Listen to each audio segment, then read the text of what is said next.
Assalamualaikum warahmatullahi wabarakatuh. Perkenalkan, nama saya Imro'atun Nasihah. Saya merupakan mahasiswi semester 3 di kampus TAI Nurul Hidayah Selat Panjang.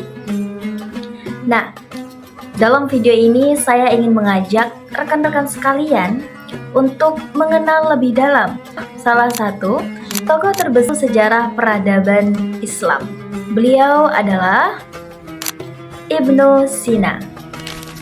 Ya teman-teman, sebelumnya disclaimer, video ini dibuat untuk memenuhi salah satu tugas dari mata kuliah Media dan Teknologi Pendidikan, yang mana matkul tersebut diampu oleh Bapak Basuki MP. Oleh karena itu, simak video ini sampai selesai. Nah, Ibnu Sina memiliki nama lengkap Abu Ali Al-Husain Ibnu Abdullah Ibnu Sina. Nah, beliau ini lahir pada tahun 980 Masehi di Afsana ataupun di Bukhara, yang saat ini wilayah itu di bagian Uzbekistan.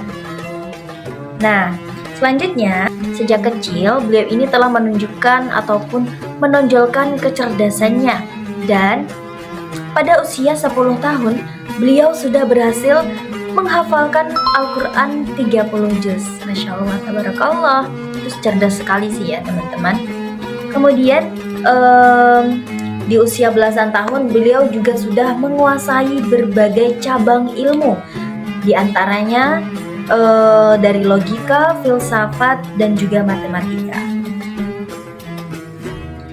Mungkin teman-teman banyak bertanya-tanya ya, teman-teman pasti banyak bertanya-tanya, dan saya juga sendiri bertanya-tanya, kok bisa seorang Ibnu Sina ini menjadi orang yang sangat jenius ataupun menjadi ilmuwan yang melampaui ilmuwan-ilmuwan yang ada pada masa tersebut gitu ya.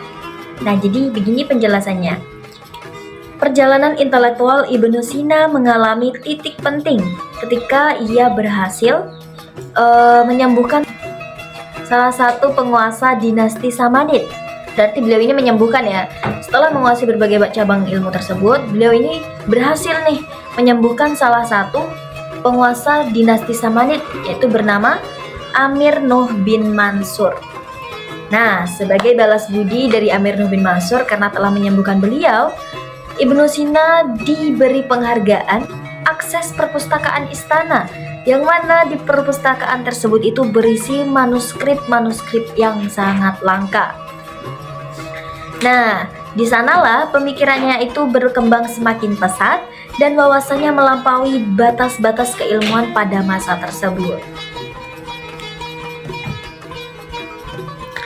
Nah, setelah diberikan akses yang luar biasa tersebut, Ibnu Sina ini menciptakan berbagai macam karya yang sangat luar biasa, mulai dari cabang-cabang yang sudah ia kuasai tersebut ya. Namun di sini ada dua hasil karya beliau yang berpengaruh besar pada dunia, itulah intinya ya. Yang pertama itu adalah kitab Al-Qanun fi Al-Tib, yang kedua kitab Al-Shifa. Nah, kitab Al-Qanun fi Al-Tib, kitab Qanun Al-Qanun fi Al-Tib ini merupakan salah satu karya yang paling monumental di bidang kedokteran ataupun bidang medis ya. Nah, buku ini tuh membahas anatomi, kemudian penyakit, kemudian farmasi. Nah, kenapa bisa menjadi populer? Karena kitab ini tuh tidak hanya berisi tentang teori-teori saja, akan tetapi juga berisi observasi klinis. Kemudian tentunya observasi klinis tersebut itu sangat detail ya. Kemudian menjelaskan anatomi, penyakit, obat-obatan, dan juga berbagai macam metode-metode diagnosis gitu.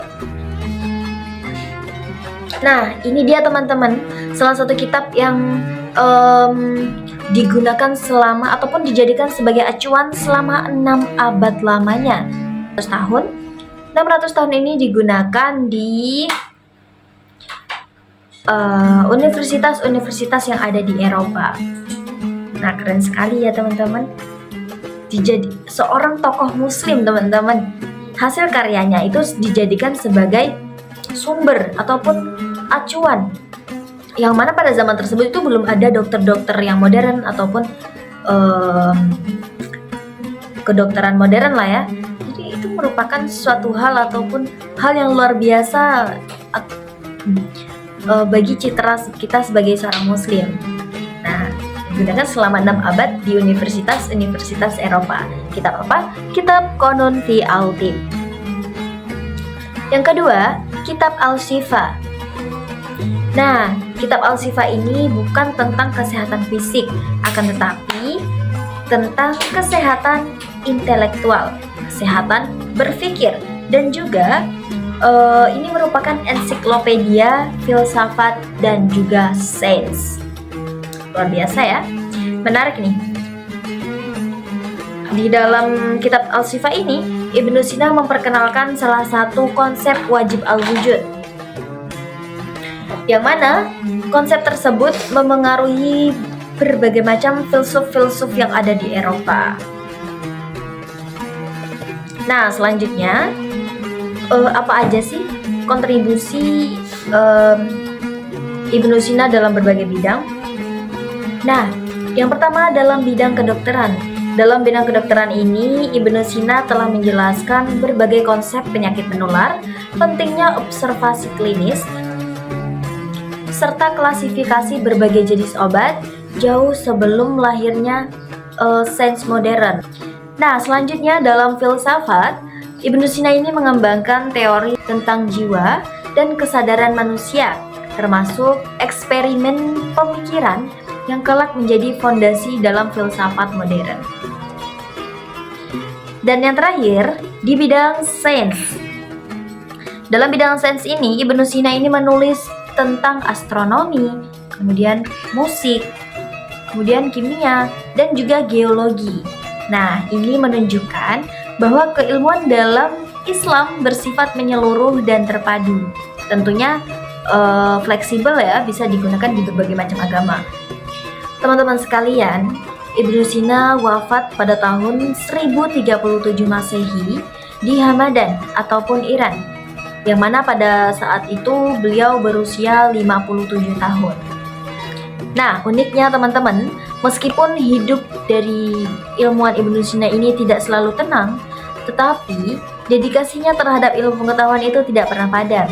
Warisan intelektualnya menjadi jembatan penting antara peradaban dan perkembangan ilmu pengetahuan di Barat. Nah, jadi teman-teman semuanya, dari kisah ilmuwan ataupun tokoh yang sangat berpengaruh besar di peradaban Islam, yaitu Ibnu Sina itu tadi, tentu dapat mengajarkan kepada kita semua bahwa kejayaan peradaban tidak lahir dari kemewahan, akan tetapi dari ketekunan menuntut ilmu dan keberanian berpikir yang melampaui batas pada zamannya. Intinya apa? Berani keluar dari zona nyaman. Nah, semoga dari kisah inspiratif sosok Ibnu Sina itu tadi dapat menjadi acuan bagi kita semua untuk menumbuhkan semangat belajar dan kecintaan kita terhadap ilmu pengetahuan. Ya, terhadap ilmu pengetahuan dan juga warisan-warisan besar peradaban Islam. Baik, saya Imro'atun Nasiha. Sekian video sharing saya yang dapat saya sajikan. Semoga bermanfaat untuk kita semuanya. Lebih dan kurang saya mohon maaf yang sebesar-besarnya. Wassalamualaikum warahmatullahi wabarakatuh.